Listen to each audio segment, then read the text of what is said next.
malaking budget sa kanyang bilang vice president siya. Ay matindi talaga yung ano. So sa tingin niyo po, sila po yung dapat na-impeach? Si BBM at saka yung si Bangag na Romualdez. Bakit pinakalaman nilang ng kuha? Ang kuha nandoon ang dokumentado yung mga resibo Yes po. at yung mga taong tumanggap ng pera para sa project na ipagawa ni Sara. At kanilang pinipinitan yung mga aklat na ginawa ni Sara, yung may pangalan siya. Bakit para yun sa kapakanan ng mga bata, para maturuan ng maayos. Pero dapat natin na lumaki mga bata na sila ay magkakaroon ng magandang habit na magalang at magkaroon ng tunay na katalanyuan, kanungan, kaalaman sa kanilang pag-aaral. Kaya kailangan na panindigan natin na walang investment na mangyayari at magkaroon tayo ngayon ng sa pwede. Magkaroon tayo ng kung anong mga usapan sa pwede natin. Doon ko ilalahat sa lahat ang lahat ng ating sasabihin. Dahil sa aking sarili lang ha, ako'y nagsisisi kung bakit aking pang binubuto si BBM. Ibig sabihin sir, ninyo, isa po kayo sa mga nabudol din. Ano si bubudol, bilang buong bansang Pilipinas, Apo. bubudol. Sir, bakit niyo ba kasi binoto si BBM? Una ha, ang una kong dahilan. Dahil si Marcos noong siya ay binata pa. Sir, dito po tayo sa dito po tayo sa Marayan. Dahil si Marcos noong siya ay binata pa, sundalo pa siya, panahon ng World War II, ay mayroon siyang nagtuklasan na ginto na bare-barita. Sir, yun ba yung Yamashita? Yun ba yung Yamashita? O yun yung masita na dalawa silang nakatuklas ng dalawang pagkasama na puro si kanyutinan ng military. Ngayon, noong ibinato nila sa World Bank at tatlong bansa ang kanilang pinagdalhan sa pagdeposito. Ang sa World Bank, ang sabi ni Marcos noon na kung dati yung panahon na ako'y maging mamumuno sa bansang ito, ang aking anak na lalaki, kung may anak na lalaki, ay siya ang karapat-dapat na kumuha nito para sa bansang Pilipinas. Sir, ikat ko lang po kayo. Yung kwentong yan, base po sa? Nakikita ko sa video sa World Bank na ang manager mismo ang nagsabi. So nakita niyo? Okay. O, nakita ko. Manager po mismo ang nagsabi? Oh, yung may makasama pang mga tao doon. Okay, so may video din po na suppose. May video. Okay, so totoo pala yun, sir. Ay, totoo yun. Ngayon, ang sinabi na doon, yung interest ng mga bari-baritang gintong yon, ang buong bansang Pilipinas, kahit bigyan ng 1 milyon, tag-isang tao, Isang minute per head. per head, ay hindi kayang ubusin. So, ibig sabihin marami talagang barang na dito yung nakako. Marami. Marami talaga. Marami. At saka ano pa, ganito, yun ang isang dahilan na binuto ko siya Okay. para makuha niya yon. Ah, At pag makuha niya yun, pag makuha niya yun, pumirma na siya doon, kaso lang hinintay ko kailan kaya mangyari yung sinasabi niya. Unang suna niya, di sana umabot ng 20 kilos lamang ang 20 pesos lang ang per kilo. Eh, alam ko wala pang 20 per kilo. Bago naglaki ang ating utang ang utang sa Pilipinas, kayang bayaran. Doon lang sa pirang doon. Kaso na walang nangyari. Lumubog. so, sa tingin mo, ano na kaya nangyari sa mga bara-bara dito na nasa... Hindi na, nasa ano kayo. Nagkat lang kung paano nila ginawa yun. Kung nakuha na ba niya o hindi pa. Paano siya? Mukhang napakatahili na patungkol sa mga bagay na yan. No? So, doon naman po sir sa kwento na pinagada ng ginto daw, ayon po nang inilabas po nila, hindi po natin kung saan din nila. Oo. Sa tingin niyo po sir, saan po nila ginagawa yun? Ay, hindi ko nga alam. Kasi ayon sa balita po, 129 billion daw po yung pagkaitaan doon sa barang ginto. Hindi alam mo na 59 billion na buto. Madami yun. Kaya nakita ko sa video na ang kabaga ng mga barbarita, ganyan kahaba, ganito taas. Mahaba pa. Siguro mahaba. dami. Kaya sinabi nila na ang interest ng Gintong yun ay buong bansa, buong Pilipinas nga bibigyan tag 1 milyon. Hindi kayo ubusin. Doon lang sa interest. Sa palagay niyo ba, maliban doon sa mga ginto na nakadeposit sa bangko, Oo. wala ko ba kayo nababutan na meron po ginto doon sa bahay po nila? Nakapalit ako na may basement daw. Parang mayroon. Pero kayo napunta sa sila. Pero hindi ko na klaro kung talaga Wala meron. sa answer, no? Siyempre, tapos ba rin? Confidential mo. Kasi, napanood niyo ba yung interview ni Lord Chanco kay Lord Marcos noon na pinakita yung napakaraming dokumento ng bank nila? Oo. Totoo ka, linis tayo yung mga dokumento nito. Kasi, in-interview si Lord Chanco rin eh. Nabiglang kasi Lord Chanco na ang dami ka lang ang dami Mayroon man dokumento doon. Ang dokumento ginawa si Marcos mismo si Marcos. Biyatang pa siya.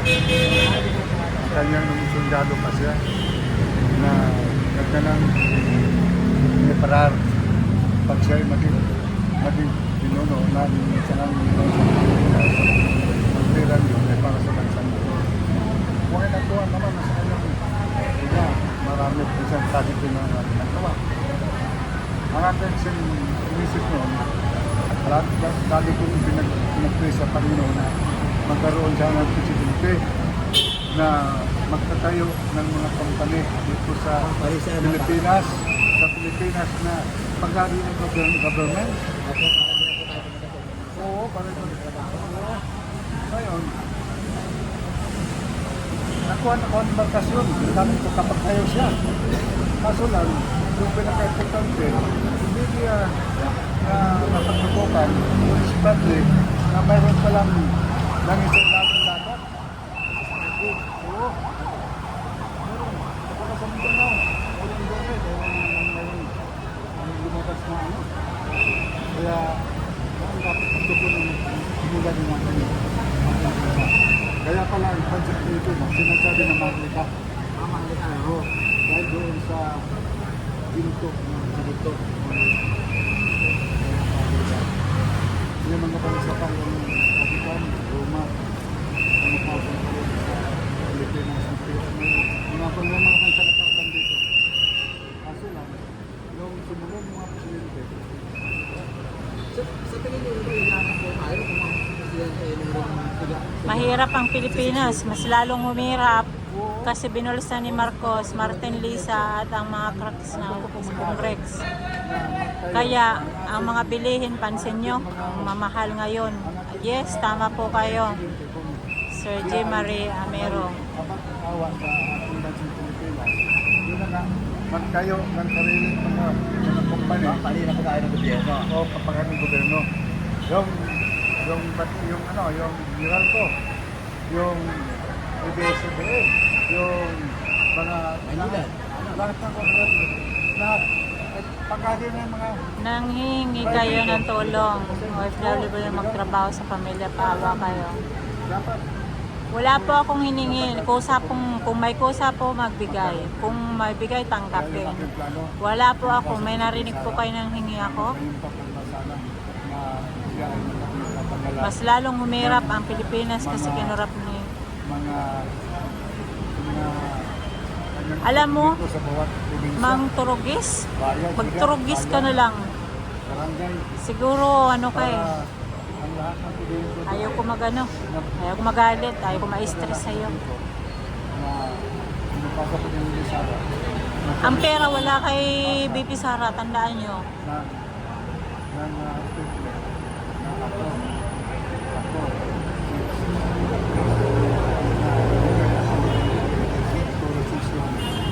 Marcos resign traidor. Sabi ni Floppy. Ano po ang nagawa ni Inday Sara para mabababa ang mga bilihin? Hindi naman siya president. Mahamya bago nakakalitaryo Ba't hindi mo tulungan sa president mo? at ipadala dito kay Lisara at pagkatapos tayo natin dito determa din para maging legal at ating gamitin ang ating posisyon bilang mamamayan, authority natin. Hindi naman sila naging presidente, hindi sila naging gobernador, hindi sila naging senador. Kung wala tayo, Wala yung nakakawang ngayon. kaya atin ang lagdaan na magkaroon tayo ng buong bansang Pilipinas na maggawa tayo ng lagdaan natin, kasulatan na ito ay gawing batas. At hindi sila makapag-desisyon Kung wala yung ating mga yung mga desisyon. Desisyon. Na parang ano natin Oo. Majority rule. Majority. Sila lang, mga senador. Dapat wala po. Hindi ka wala. Ang ino kasi, para po sila kasi makakamuto ba na tarapinan tayo, na pinapangako. Kaya nga huwag na kayo. Ang dami ng load, nalulukot tayo. Lahat ng mga nagdaan, mga Administrasyon. mula kay Espasa Magdasal, maganda pa noon. Hanggang kay Garcia. Garcia. Yung nga pagkamatay ni Garcia, nagduda ako na... Yung naman sa... Oo, yung nagtakas. Nagduda ako doon na Parang unang nangyari kay Diego. Diego. pero hindi ko masyadong patay ko pero dahil sabi nila maganda. Asaan ang 129 trillion na galing sa 25 tons of gold reserve natin? Asaan pati ang bilyones na pondo? Ayun, si Sir Blue Star Ngayon, PH. Ayun, ayan ang ano yun yun, Sir Blue Star. Ayan, tama yan sir. Ang 129 trillion na galing sa tayo mamamayan. 25 tons of gold reserve natin. Asaan pati ang bilyones sa pondo? Asaan, di ba? Sir Blue Star PH. Maglagya tayo na hindi sila nakapagdesisyon Nasa kung mga walang mga mamayang ano po ginagawa? Pilipino. Dapat wala silang kaya lang dapat na natin inisin mo ito kayo Nag-uumpisa pa nga lang yun eh. Sara. Sa DepEd, nag-uumpisa pa lang, inano na eh. Malaman nila. Kung ano na mga issue. Sila eh. Kaya kakimpa. Baka pag-desisyon tayo, wala nang eleksyon. Mag-desisyon tayo buong sambayan ng Pilipinas na dapat makaabot ng 40,000, 50 million ang boto sa mga taong sumusuporta. Ayun o, Sangkatarbang Pulis. Oh, ayan. Ayan, Sangkatarbang Pulis. Saan yan? Dito. Diyan yan. So, sa tingin niyo, magkatulong tayo po yung mga impeachment na nagkikisa. Pwede mo naman kayo. Kulang pa pala to. May mga dumarating pulis pa. Inalita ng bawal yung kuha. Sa tingin sa independent body yan? Oo. Tapos, kung na sinasaklawan yung Kaya may kuha na bakit ginawa pa nila magalang ano pa nila ano. Ayaw nga nilang Bago pakinggan. Yung kanilang grupo na Quadcom. Ay kami ng Tuwagcom. Ayaw nga nilang pakinggan. Tuwagcom na. Oo, kaya tuwadcom. Kaya Tuwagcom. Yan ang natin dapat gawin nun. So, sir, marami po nagsasabi sa mga live po namin na lahat ng po ng mga tao na pumunta rito is bayaran. Anak ko! Magkano ba binayad sa inyo, sir? Oy, wala akong bayada. Naggastos ako ng sarili kong pera. Galing pa- Pamasahe pa nito. Dumating ako doon sa Manila, alas 10 pa, hinahanap kong lugar na ito kung saan nagtipon-tipon ang mga sumusuporta kay Bibi Sara Duterte. Walang PMA, si walang nagbayad nagbigay sa akin. Wala pong bigas na. Sir, Wala. bigasan po ba kayo? Huwag na sabihin, baka ano. Alam mo na, baka yung mga ngayon na basta ako yung Tagalite. Ang aking asawa ay taga Bohol. Ang aking ina Tagalite, ako yung na tao na isinilang na tao sa Lite. Mo pa yung gabi. Kaya itong lugar na ito ay aking basta kampan natin ngayon ang ating power bilang tayo mamayan dahil hindi naman sila maging senador. Kaya pag ito mangyari ito ngayon na umabot sa 15 million ang lahat ng sumuporta kay Inday Sara Duterte, magdesisyon tayong lahat. Kaya sinasabi ko na ang lahat ng si Inday Sara magbigay ng mag-change sa kanila na ito ang inyong gagawin. Ito ang inyong gagawin na yung permahan dalhin sa abogado notarize at ipadala dito para legal ang aking ginagawa. So sa tingin nyo, yung ba kasi sa anak ng ama, posible nangyari sa ano ba yan? Na ano? Na makatapos sa Si, yung kasi kayo presidente. ay mga katasikat, magkaisa tayo. Wala natin ang power yun. Tayo ang nagbigay sa kanila dyan. Sir, sa palagay niyo po yung pinail na impeachment para kay Vice President ni De Lima, ano po yun? Ano ko, yung dilimang yan, dilima, si Trillanes, Apo. si Ontiveros, Ha? at yung pang iba pang mga tuwadkom, yung mga tuwadkom iba pa. At talagang dapat hindi iboto yun. Hindi iboto. Ngayon, dahil itong si Dilima, ako nga nagtaka kung bakit pinalaya si Dilima. Kasi si Dilima naman ay talagang tunay na sumusuporta sa mga drug lord. Kaya lumaki ang, lumawak ang mga druga dahil maraming mga general, mga opisyal ng PNP na ano sa druga. Kaya tumibay dahil ang pinakasuportado ay nasa, hindi mo siya nasa pinaka-Supreme Court. Mayroon silang nagprotekta na talagang malakas. Kaya gusto ko na papabalik yan si Dilima sa kulungan. Dahil alam ko ang kanyang ginagawa. Tunay yung mga paratang sa kanya. Tunay. Tunay. Ito naman si Ontiveros ay hindi ko nagustuhan ng kanyang mga sinasabi dahil siya ay bago tinulungan ni Inday Sara pag nung nanalo na. Ilang beses pa siyang tumakbong senador, talo, 3 beses. Nung tinulungan ni Inday Sara, nanalo bago kinalaban pa niya. Walang utang na loob. O diba? So anong masasabi nyo ngayon na si Dilima ngayon ay piniplace pa ng ng mga kongresista? Tayo ng mga sumusuporta kay Inday Sara. Tayo ang magdesisyon, hindi sila. Sa palagay nyo Dahil po, tayo naman ang nagsulis sa kanila eh. Mamayang Pilipino.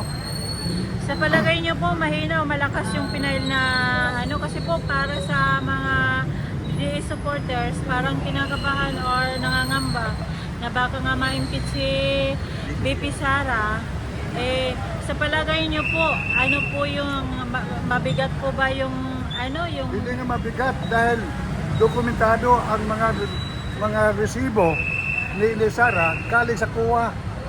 Dahil ang mga tao na binibigyan ni Inday Sara ng pira doon sa mga iskon, sa mga legal yun. Dahil na nabaligid ng kuwa.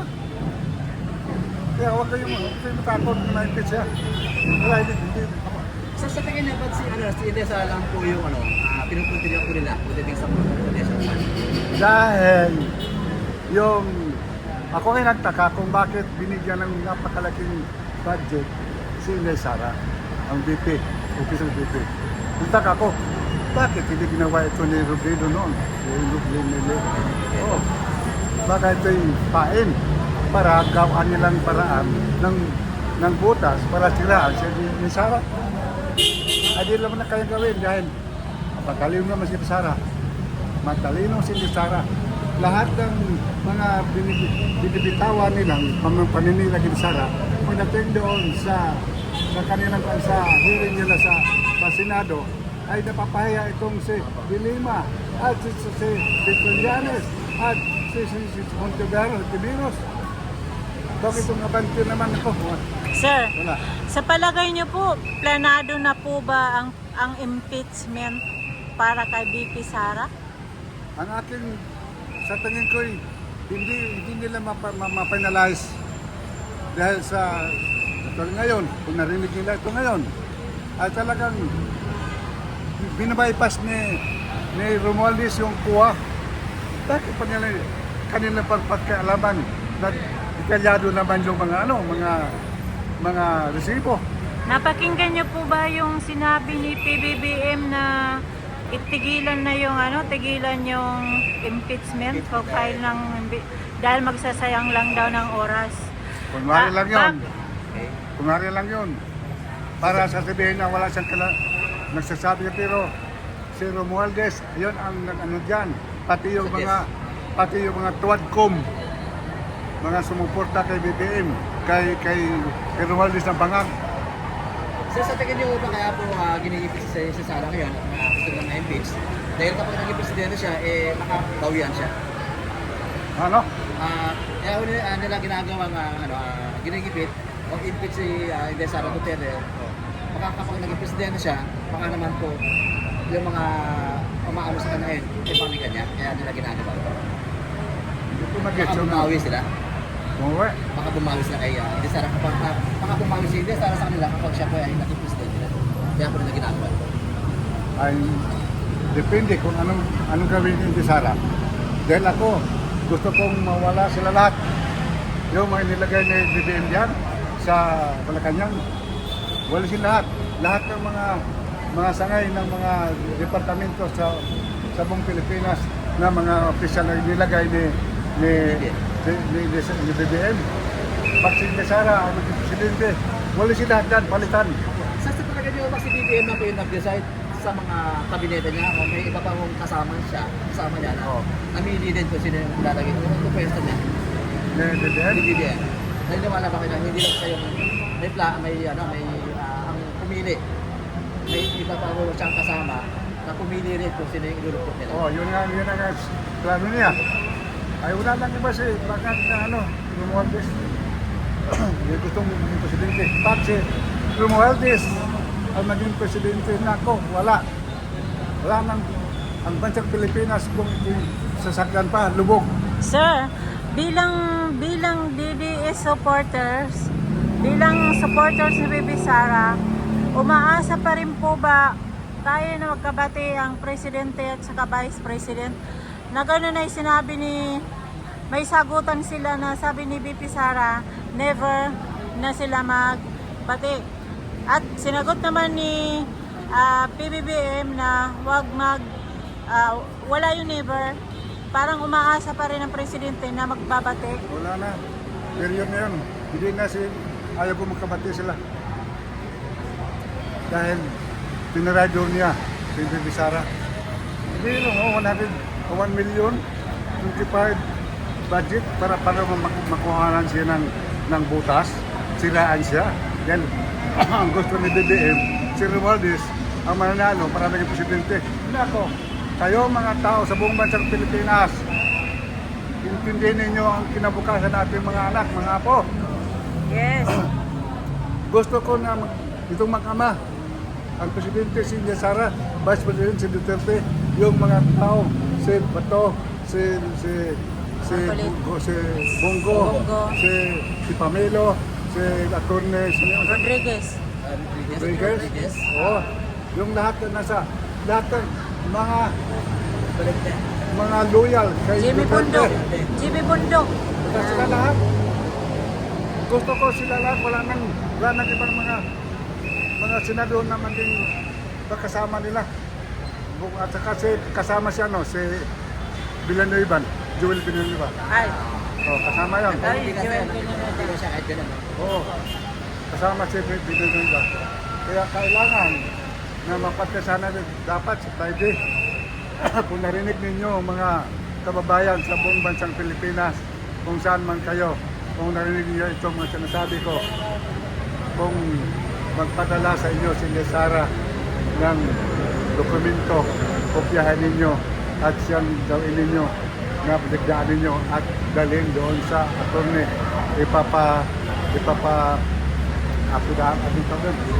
panuturize para maging legal. At dito sa lugar na ito, magkasa tayo kami dito. Kaya sabihin ninyo, then pwede mo naman yung Sara. Ito na ang panahon.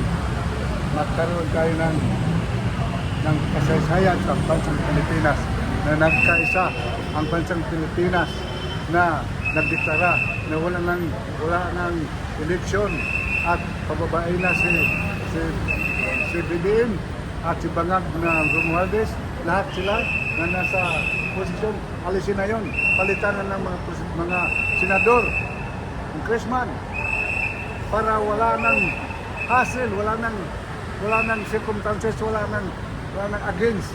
Dahil gusto ko na ang ating bansang Pilipinas ay uunlad.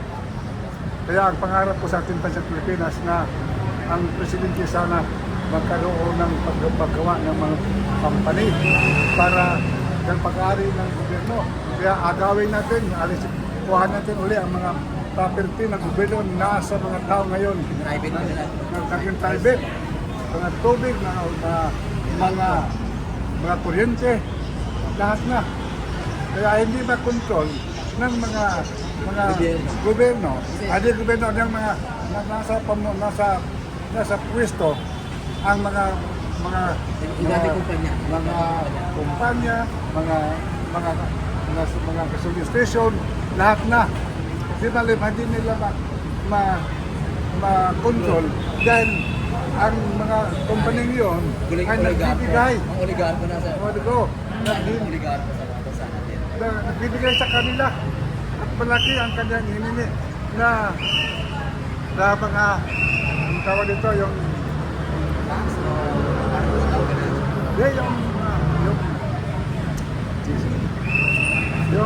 tax.